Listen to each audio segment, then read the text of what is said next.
Bonjour, aujourd'hui nous recevons Rémi Assier.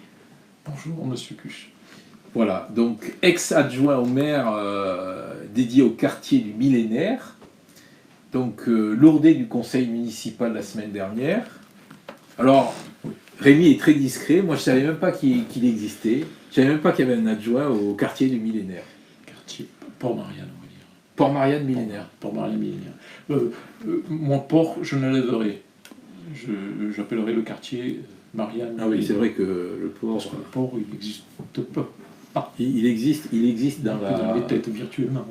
Il a existé dans la tête de Georges Frêche, c'est ça? Oui, et de très beaux plans d'ailleurs. J'ai regardé les plans. Bon, est-ce qu'on quand on est adjoint au maire au quartier du millénaire, est-ce qu'on s'attaque un peu au problème des embouteillages du quartier du millénaire? Ou c'est pas votre dossier? Alors, c'était pas mon dossier, mais j'ai demandé à ce qu'on revoie avec les services, parce que je ne m'adressais pas au maire, les services pour les transports collectifs. D'accord. Là, il y avait une carence. Parce qu'il y a une carence aussi de transport collectif, de transport collectif. Alors là, à cette rentrée, je vois qu'ils ont essayé de faire autre chose, de mettre qui arrange pas mal de monde, etc. Mais il y a aussi toujours des grincheux. Mais bon, il y a beaucoup de grincheux, oui. Actuellement, il y a beaucoup de grincheux. Ouais. Donc on va revenir sur votre portrait. Donc vous êtes né à Montpellier en 1954, 3 filles, éducateur médico-social, donc auprès des enfants malentendants sourds, donc les situations difficiles. Il paraît que la surdité, c'est une des pires maladies sensorielles. Oui, parce que quand on est bien portant et qu'on n'entend pas, c'est quelque chose d'affreux. Nous, on ne peut pas dire. Moi, je trouve que c'est. Enfin, c'est mon idée, mais je dis que oui, c'est quelque chose d'affreux. On est coupé du monde. Hein. Coupé du monde. On n'entend rien. D'accord. On n'entend même pas son sens qui circule, des fois, on n'entend rien du tout. Quoi. C'est quelque chose de. Rien. Pas les oiseaux, pas la musique, pas. On est privé de tout. La voix de sa mère, quand on est tout petit, on n'entend pas. C'est quelque chose assez dur. Donc vous êtes à la retraite depuis 2014. Voilà. Ça tombe bien. Depuis septembre 2014. Ça tombe bien. C'est l'époque où vous avez rejoint l'équipe de Philippe Sorel à la mairie. Donc vous avez changé de métier. Vous êtes passé d'un métier d'éducateur. Un métier, disons, où j'ai commencé conseiller municipal à la propreté. J'étais avec M. Luc Alberne. Et au bout de 6 mois, c'est bon, il m'a mis conseiller, il m'a mis adjoint au maire. Ah d'accord. Il m'a désigné. C'est qui vous a mis adjoint au maire? Monsieur le maire. D'accord. Et vous n'entendiez plus avec Luc Alberne? Ah non, c'était, je crois, une réorganisation. Une réorganisation. Non, avec Luc Alberne, on s'entendait très bien. D'ailleurs, combien de fois je l'ai transporté avec ma voiture, parce qu'il n'avait pas de voiture à l'époque. D'accord. Voilà. Non, mais il était. Non, j'ai rien à redire sur Luc Alberne, moi.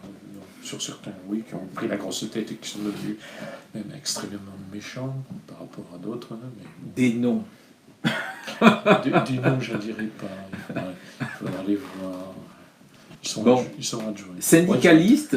Syndicaliste. Oui, voilà, donc au PS depuis 1980.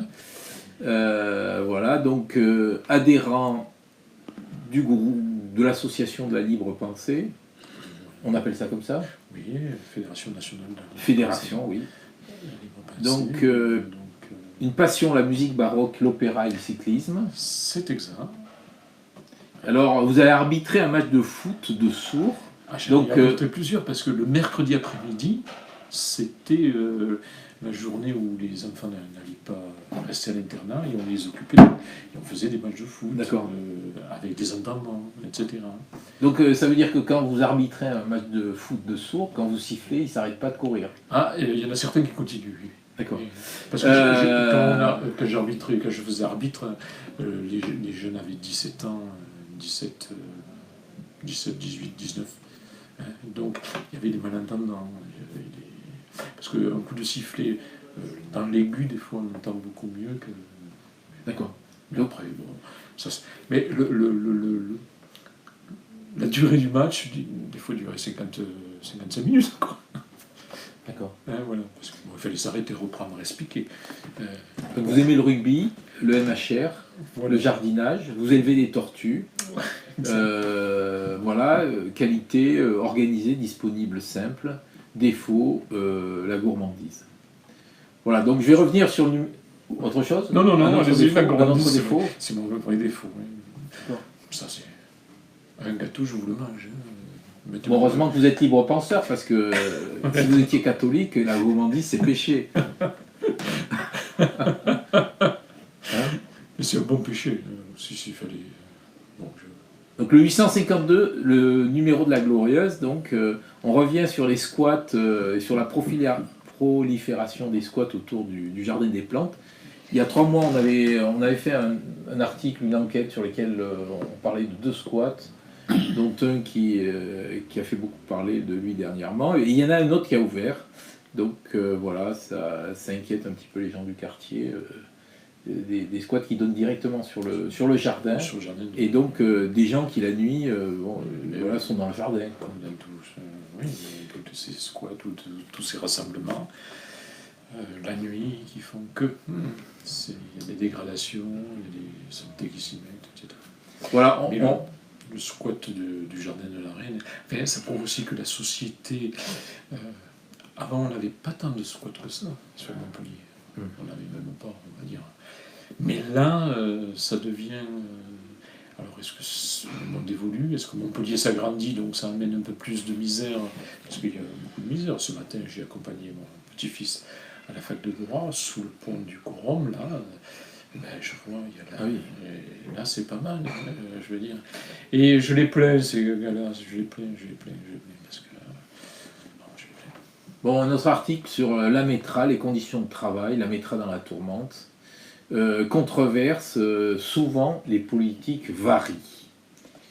Ensuite, on revient sur les chicayas entre Philippe Sorel, Moed Altrad, et aujourd'hui, cette semaine, c'est Thierry Pérez qui rentre dans la mêlée et qui répond donc à l'intervention de Moed Altrad la semaine dernière. Il dit donc le club n'était pas en faillite. Moed Altrad, c'est des mensonges. Voilà.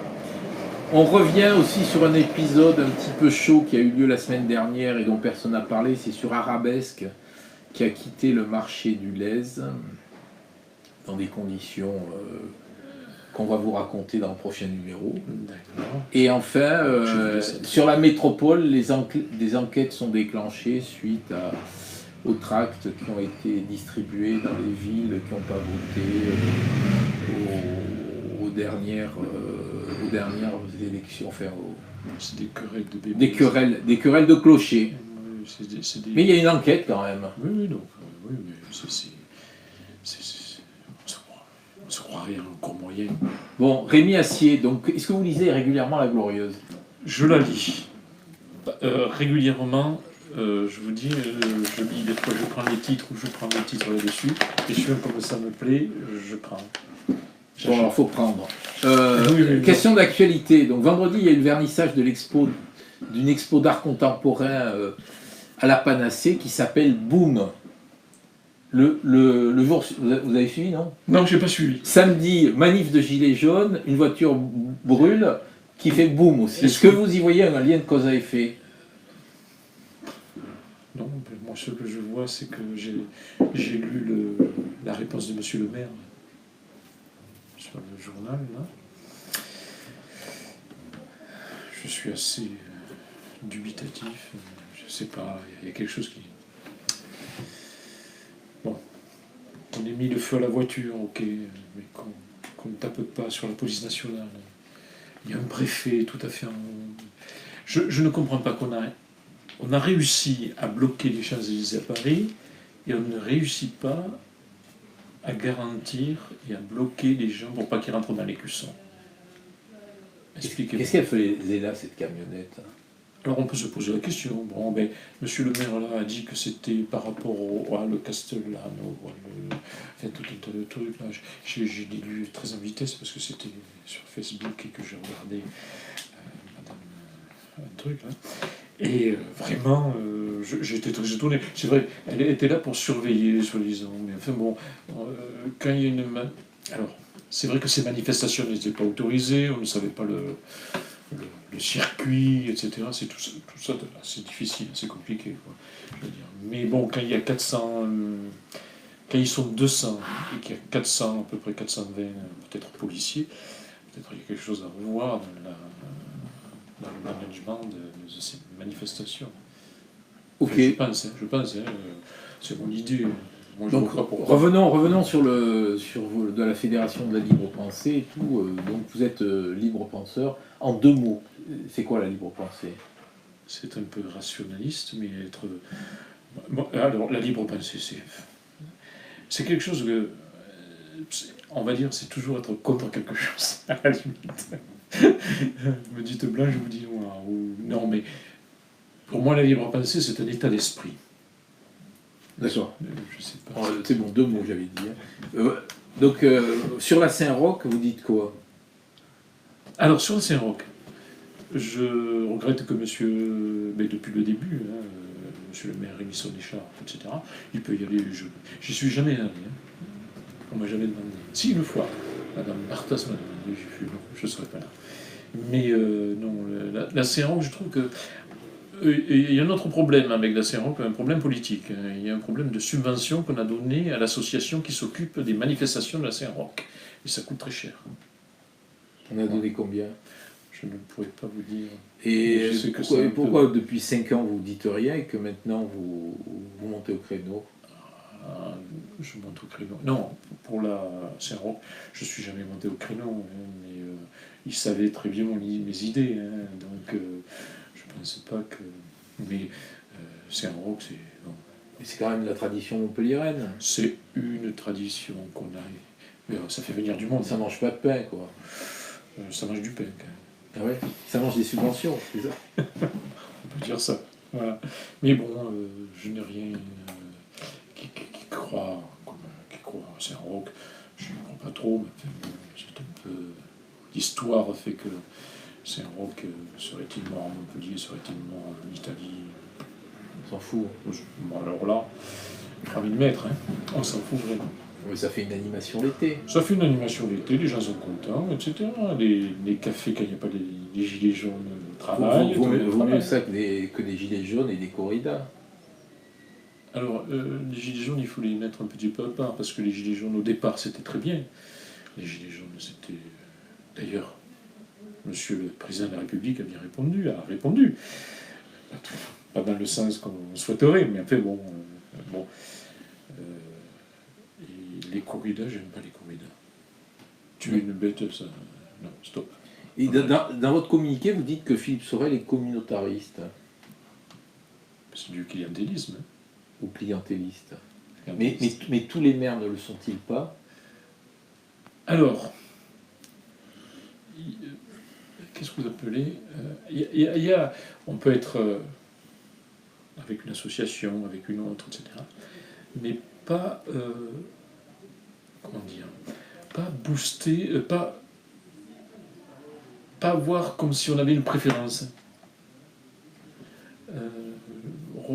Faire remonter cette association, etc. Dire, voilà, bon, après, les associations, le 15 septembre, je crois que je serai à la Libre Pensée, au stand de Libre Pensée. Le 15 septembre, il y a les associations, et je pense que. Mais tous les maires de Montpellier sont allés, ont participé, que ce soit la Saint-Roch, que ce soit la Nouka pour les Juifs, que ce soit l'Aïd à Gramont. Je veux dire, il y a. Oui, c'est exact. Mais il faut penser aux autres. Il y a des associations où il faut penser aussi qu'ils font du bon travail. Oui, non, mais bon, l'un n'empêche pas l'autre. Alors, l'un n'empêche pas l'autre, mais l'un empêche l'autre quand c'est trop pointé, on voit trop, on fait de la com là-dessus, enfin tout un tas de trucs. Stop, arrêtons. Vous avez l'impression qu'il y a 2 poids 2 mesures, c'est ça? Tout à fait. D'accord. Moi, sincèrement, honnêtement. Quelle est la religion qui est la plus liberticide?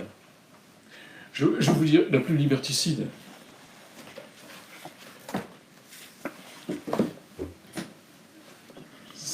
Voilà. Oui, non, mais en fait, il faut montrer-le à l'antenne.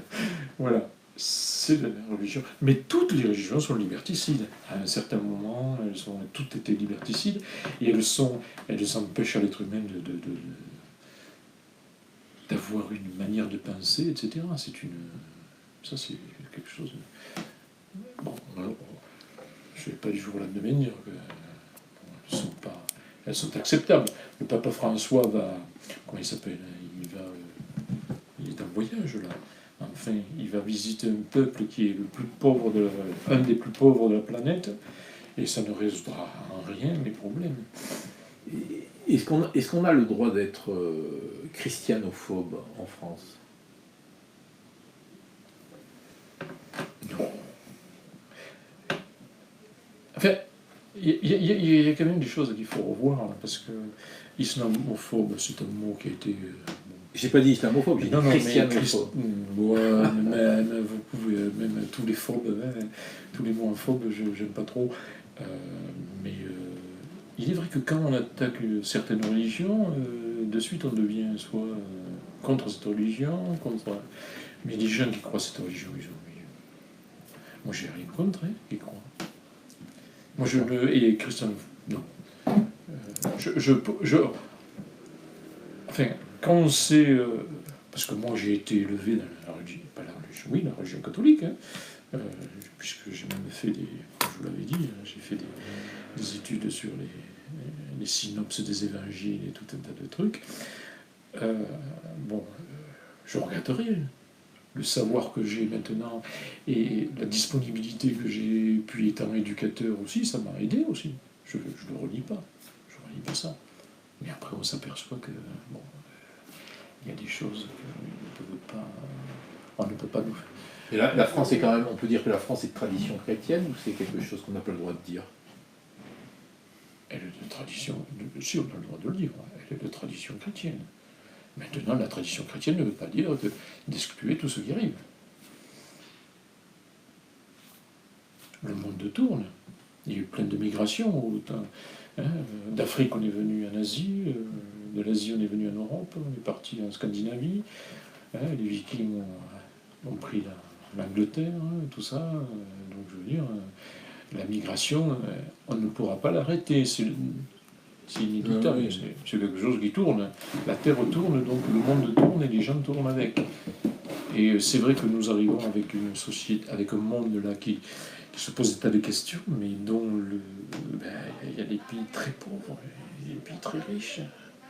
Et, très riches. Très riches, et qui n'arrivent pas à faire. Quand on voit les squats autour du jardin des plantes, 3 squats en 6 mois. Mais oui, c'est ce que je vous disais. Et puis, très riche. J'ai traversé le polygone, en sortant du polygone, là, il y avait toujours Géfin, le jeune, là. Et puis il y en avait un autre tout à fait un peu avant, au début du triangle, que quelqu'un lui donnait à manger.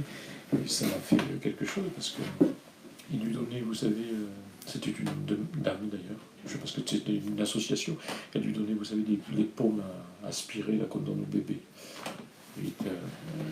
C'était... Okay. Je l'ai vu manger, bon, enfin, avec avidité, quoi, je veux dire, c'était pas du cinéma, je pense pas. Ou alors... On peut revenir là, à votre côté politique. Là. Pourquoi vous n'avez pas été reconduit sur le millénaire? Ah, il faut demander à monsieur le maire. Non, mais vous avez une idée. Vous avez mal fait le job.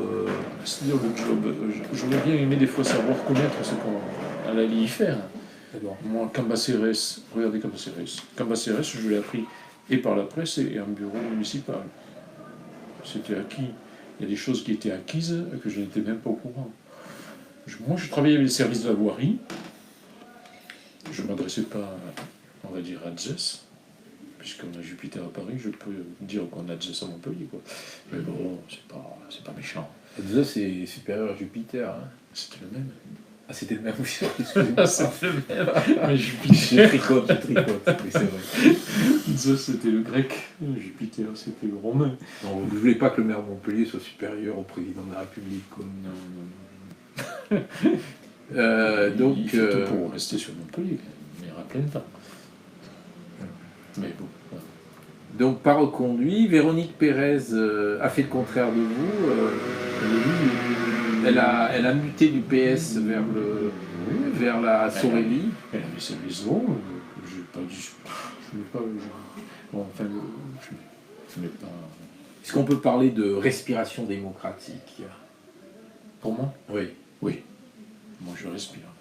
D'accord. Je suis bien. Non, mais en fait, le fait qu'elle vienne, vous Ah partiez... Mais moi, j'étais pas au commerce. Hein. Mais bon, au point de vue socialiste, etc., si vous voulez, je ne vais pas vous offenser pour ça. Non, mais ne vous offenserez pas, ne vous inquiétez pas. Est-ce que ces changements incessants donnent une bonne image de la politique? Non. À 6 mois des élections, non. Est-ce que votre rupture est définitive? Votre rupture oui. avec Là, la Sorelli? Oui. Parce que oui. 10 départs depuis votre élection, un seul retour. Que se passe-t-il? J'ignore. J'ignore ce qui se passe. Maintenant, j'attends. Ouais. On a un bureau municipal le 27, je crois, le 27 septembre. Ouais. Donc, vous êtes plus convié? Ah si, j'irai en tant que oui, d'accord. conseiller municipal de l'opposition. Une question bête, là, à 100 balles. Est-ce qu'on prend un chèque parce qu'on est viré du conseil municipal? Non, pas du tout. Rien. Et pourquoi on a des indemnités d'adjoint au maire qui ont été donc après qui ont été coupées, et puis j'ai eu mes indemnités de conseil municipal, et puis là j'ai plus rien. D'accord. Enfin, j'ai les 200, faut pas se leurrer, 236 €, quoi, en gros, je crois. De conseiller municipal. Le conseil municipal de l'opposition. D'accord. La loi l'exige. Enfin, voilà. C'est un peu une mode là de changer de crèmerie là. Bon, on a eu Vignal, enfin bon, il y a pas mal de. Ça bouge beaucoup aujourd'hui, c'est l'effervescence. Mais M. Vignal, bon, il est ce qu'il est. Je sais que je ne voterai pas, M. Vignal. Parce qu'il vient de gauche, et c'est du néolibéralisme qu'il est en train de faire avec M. Macron. D'accord. Donc pour moi, ce n'est plus un homme de gauche. Alors, dans son cœur peut-être, mais après. Mais bon, c'est son choix, je le respecte. Et alors pourquoi de la fosse? Parce qu'il était socialiste, il est resté socialiste. Ah, lui, il est resté. Voilà. D'accord. Serez-vous sur sa liste en 2020? Je ne sais pas. Vous l'a-t-il proposé? On n'en a pas parlé. Est-ce que le PS à 6-8%, c'est une alternative crédible aujourd'hui? Alors, en 2014, ça peut être, ça peut le devenir. Peut-être mais ça peut le devenir. D'accord. La nomination de Fanny Dombrocos comme directrice de campagne est-elle un pari vers l'avenir ou un recyclage d'anciens? Recyclage, je ne sais pas. Ou d'anciennes, excusez-moi. D'ancienne, oui, parce qu'elle était bien vue par M. Fresh, quand même, par M. Bourquin aussi. Je pense que je l'ai connue, qu'elle était photographe au Faubourg Boutonné. Et que, voilà, après. Mais bon, je pense qu'elle elle devient, je crois, directrice de campagne. De campagne, ouais. voilà. Je la rencontrerai un jour, parce que je dois lui dire certaines choses aussi. Une alliance de la fosse Altrad, est-ce crédible à votre avis? Alors là, poser la question de la fosse et Altrad. Non mais vous êtes... moi, je comprendrais pas. Ou alors, c'est peut-être jouable à aux élections, mais ça me paraît... C'est peut-être jouable. En conseil municipal, France Jamais a déclaré Philippe Sorel est le meilleur agent électoral du FN. Du RN, excusez-moi. Êtes-vous d'accord avec elle? Non, pas du tout. Pas du tout. Pas du tout. Pas du tout. Ce serait vraiment catastrophique. Je ne crois pas. Vous avez été ciblé là, par vos anciens collègues là, sur les réseaux sociaux. Est-ce que vous diriez comme Macron qu'il faut limiter les campagnes web? Non, c'est une entière liberté, les gens disent ce qu'ils veulent. Vous savez que j'ai jamais sur le Twitter, etc. Je n'y vais jamais. Hein. D'accord. Depuis ma petite histoire de piratage. D'accord. Pas- Et quand Véronique Pérez critique le travail de Brigitte Rouissel-Galliana, comment réagissez-vous? Mal, parce que Brigitte a fait quand même du bon boulot. Les commerçants étaient. Alors, toujours, il y en a un ou trois ou quatre qui vont dire oh, non, mais là, elle était exigeante, etc. Mais enfin, elle était disponible, elle était à l'écoute et elle faisait son boulot. Ce que certains, des fois, ne faisaient pas. D'accord. Quelle est la première chose que vous direz à Michael Delafosse qu'il faut changer à Montpellier pour que cela aille mieux? Plein de circulation. Oui, ça fait 40 ans que le plan de circulation il tourne en rond. Hein. Pour aller mieux à Montpellier, moins construire. Hein. Et de ne pas trop recevoir de gens aussi. Vous savez, De pas trop recevoir de gens, ça veut dire quoi? de l'extérieur, parce qu'on construit, on est obligé de construire des immeubles, etc. Alors c'est bien joli tout ça, mais Montpellier à 300 000 habitants, ça suffit largement. S'il arrive à 300, allez, moi je lui donnerai 400 000 habitants, et puis, parce que qu'est-ce qu'on construit? Qu'est-ce qu'on construit là? Vous avez vu la Penneville, l'avenue de Penneville, du haut de la Pompignane jusqu'à l'avenue de la Ville-Poste, ça va être construit. Ça va être pas mal. Mais ça va être construit. Il va y avoir des RE3, des RE5, des RE8, enfin des barres, mais qui seront un petit peu. Mais bon, et puis il faut que la ville suive aussi.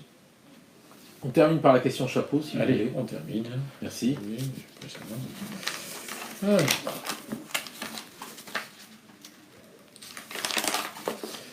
Donnez-moi 3 raisons de croire au PS maintenant alors que vous l'avez quitté il y a 5 ans. Alors, je l'ai quitté il y a 5 ans, mais je ne l'ai jamais quitté dans mon cœur. Hein, le Parti Trois socialiste. raisons. Alors, les 3 raisons de croire au PS maintenant. Parce que je pense qu'ils sont en train de se ressouder. Le PS est en train de se ressouder. Deuxièmement, je pense que il y aura plus de. Enfin, j'espère. La deuxième raison, c'est que le chef ne sera plus comme avant. Et la troisième raison, c'est peut-être. Avant, c'était qui? Alors, avant. Ce qui était avant. Avant, c'était Hollande. Oui. D'accord. Et la troisième question. Et la troisième? La troisième, c'est d'être plus près des gens. Des gens. Ils étaient partis très haut. Il faudrait qu'ils descendent sur terre. D'accord. Hein, voilà. C'est ce que je souhaite, moi. Je vous remercie. Et bien, moi aussi, je vous remercie.